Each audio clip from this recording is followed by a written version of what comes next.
नमस्कार मु Narendra Kumar Parida risk manager and wealth creator.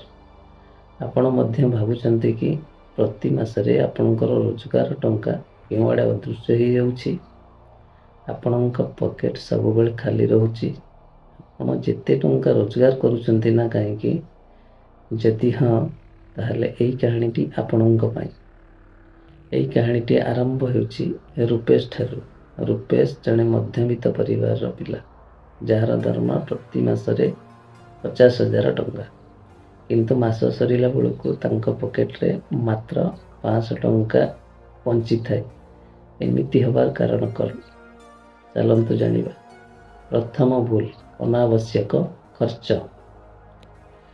Rupesh प्रति सप्ताह सांग मानू कैफ रे ट्रीट करती आउ कहती आज हूँ मोर दिन, किंतु जितेबले बिल आसी जाए सेतेबले तांको सैलरी रो बड़ अंश अदृश्य हो जाए। द्वितीय भूल, बजेट बिना खर्च।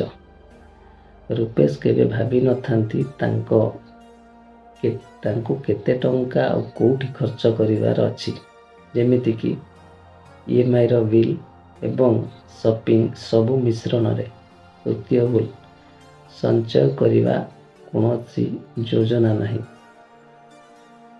प्रत्येक थर से कहती मु आसंता मासरू आरंभ करी, किंतु आसंता मास मध्य समान कहानी।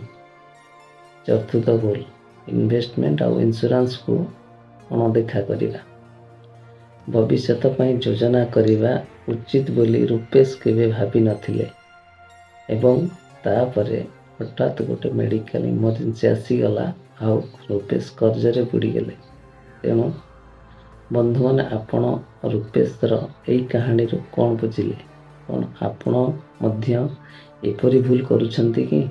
जदि हाँ तेबे आज ठारू निज आर्थिक स्थिति को ठीक करने दिगरे नियंतु। एक बजेट प्रस्तुत करंतु, अनावश्यक खर्चरू दूरे रुहंतु एवं सबुठारु गुरुत्वपूर्ण कथा हेउछि भविष्यत पाई इन्वेस्टमेंट और इंश्योरेंस करंतु। जदि आपण एई कहानीटी को पसंद करंती एवं किछि शिखिले तेबे एई वीडियो को लाइक करंतु और चैनल को सब्सक्राइब करने को भूलंतु नहीं। परवर्ती समय रे आउ एक कहानी सहित देखा हबो। नमस्कार।